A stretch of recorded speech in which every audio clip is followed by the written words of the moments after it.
છોટાઉદેપુર નગરપાલિકામાં ખાલી એક મુદ્દો લઈ લો.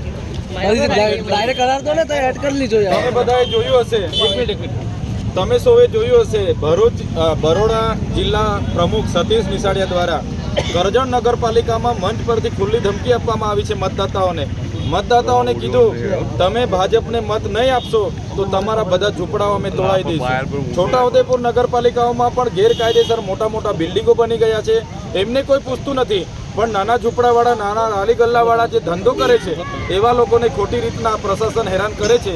આવનારા દિવસોમાં ચૂંટણીમાં જે પણ પરિણામો આવે પણ આમ આદમી પાર્ટી છોટાઉદેપુર નગરના એ લોકો સાથે પણ ઊભી રહેશે. અને આવા ધમકી જે લોકો આપી રહ્યા છે એમને પણ અમે કહેવા માંગીએ છીએ, અમે કોંગ્રેસના લોકો નથી, આમ આદમી પાર્ટીના લોકો છે. અમે ઈંટનો જવાબ પદ્ધતિ આપવા પણ ટેવાયેલા છે.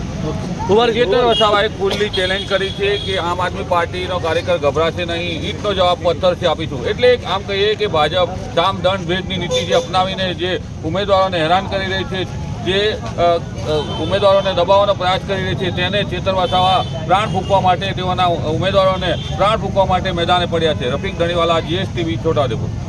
આદિવાસી નેતા અને ડેડિયાપાડાના ધારાસભ્ય ચૈતર વસાવા ફરી એક વખત છોટાઉદેપુર જિલ્લાની મુલાકાતે આવ્યા છે.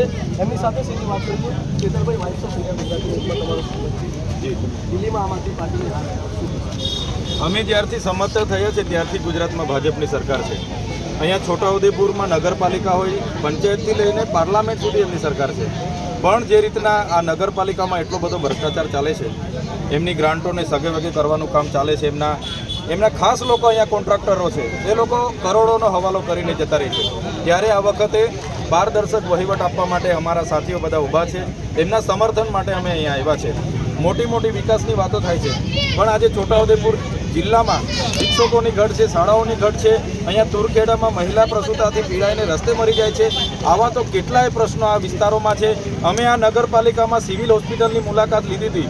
ત્યાં સિવિલ હોસ્પિટલમાં પ્રસૂતિ કરાવવા માટેના ડૉક્ટરો નહોતા, સાધનો નહોતા, અને જે હોસ્પિટલ બની છે પણ ખાનગી લોકોને આપવાની વાત છે. એટલે આજના તબક્કે આ લોકોએ જેટલા પણ આમ આદમી પાર્ટીના, કોંગ્રેસના કે બીજા બધા ઉમેદવારો હતા એમને ડરાવી ધમકાવીને ભાજપના ઉમેદવારોને બિનહરીફ કરાવવા માટેના ખૂબ પ્રયાસો અહીંયા થયેલા છે. અમારા લોકોને પણ આજે પણ ડરાવીને ધમકાવવાની વાતો ચાલે છે. અને જે લોકો મત નહીં આપશે એ લોકોને આવનારા દિવસોમાં જોઈ લઈશું એવા એ લોકો ધમકી આપે છે. પણ એ લોકોને અમે કહેવા માગીએ છીએ કે અમે આમ આદમી પાર્ટીના સૈનિક છે. અમારા લોકોને જો હેરાનગતિ કરવામાં આવશે તો અમે ઈંટનો જવાબ પથ્થરથી આપવા પણ ટેવાયેલા છે, તૈયાર છે. ચેતરભાઈ, ખાસ એ વાત છે કે દિલ્હીમાં તમારું મોટા નેતાઓ છે, અરવિંદ કેજરીવાલ છે, મનીષ સિસોદિયા છે, તે કહી રહ્યા હતા દિલ્હીમાં સરકાર બનશે, સરકાર નથી બની, સીટો ઓછી આવી છે. આમ આદમી પાર્ટી અમારી ત્યાં ચોક્કસ પ્રયાસો હતા કે અમારી સરકાર બને, કેમ કે અમે એ રીતના ફ્રી વીજળી હોય, પાણી હોય, ફ્રી શિક્ષણ હોય, આરોગ્ય હોય, મહિલાઓને ફ્રી મુસાફરી હોય, ત્યાં તમામ પ્રકારની અમે જે ગેરંટીઓ આપી હતી અમે પાડી હતી. અમે જે ગેરંટીઓ પાડી એની કોપી આજે વડાપ્રધાન અને ભારતીય જનતા પાર્ટીએ પણ કરી છે. તો કહેવાનો મતલબ કે ત્યાં સામ દામ દળ ભેદ નીતિ અપનાવીને આ લોકોએ વહીવટી, CBI, ED, ચૂંટણી આયોગ બધાનો ઉપયોગ કરીને અમારા અરવિંદ કેજરીવાલજી અને આમ આદમી પાર્ટીને ત્યાં હરાવેલા છે. આજે અમારા 22 ધારાસભ્ય છે, માત્ર 2% વોટોનો ત્યાં ડિફરન્સ છે. પણ એનાથી આમ આદમી પાર્ટી તૂટવાની નથી.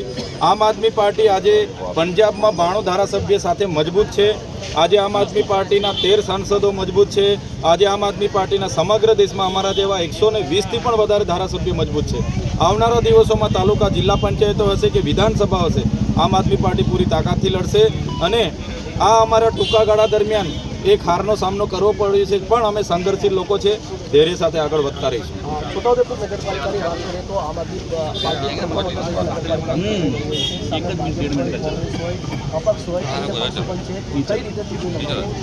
બસ અમારા મુદ્દા સ્પષ્ટ છે. લોકોને પીવાનું પાણી સ્વસ્થ સમયે મળે, અહીંના લોકોને સારી વીજળી મળે, સાથે અહીંના જે પણ ગટરના પ્રશ્નો છે એનું નિરાકરણ આવે, અને જે લોકોના ટેક્સનું 100 ભંડોળ હોય કે તમામ પ્રકારના વેરા વસૂલાત થાય છે, ગ્રાન્ટ આવે છે, એની ઉપયોગ લોકોના કામ માટે અમે કરીએ. એ અમારો પારદર્શક વહીવટ કરવા માટે જ અમે ઉમેદવારી કરી છે.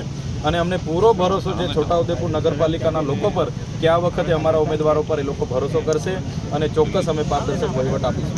છેલ્લો સવાલ, વડોદરા જિલ્લાના કરજણ ખાતે જે ભાજપના પ્રમુખ છે સતીશભાઈ મેસાણા જે મતદારો છે તેઓને ધમકાવવાનો પ્રયાસ કર્યો છે કે તમે મત નહીં આપો તો તમારી શું પ્રતિક્રિયા? માત્ર કરજણ નગરપાલિકા જ નહીં પણ પૂરા ગુજરાતની નગરપાલિકાઓની ચૂંટણીઓમાં પેટા ચૂંટણીઓમાં ભારતીય જનતા પાર્ટીએ પોતાના ઉમેદવારોને બિનહરીફ કરવા માટે જે પણ સામેના પક્ષે ઉમેદવારો હતા, એ આમ આદમીના હોય, કોંગ્રેસના હોય કે કોઈ પણ પક્ષના હોય કે અપક્ષના હોય, બધાના ફોર્મો આ લોકોએ ખેંચાવવા માટે સામ દામ દંડ ભેદ નીતિનો ઉપયોગ કર્યો છે અને પોતાના ઉમેદવારોને બિનહરીફ કર્યા છે.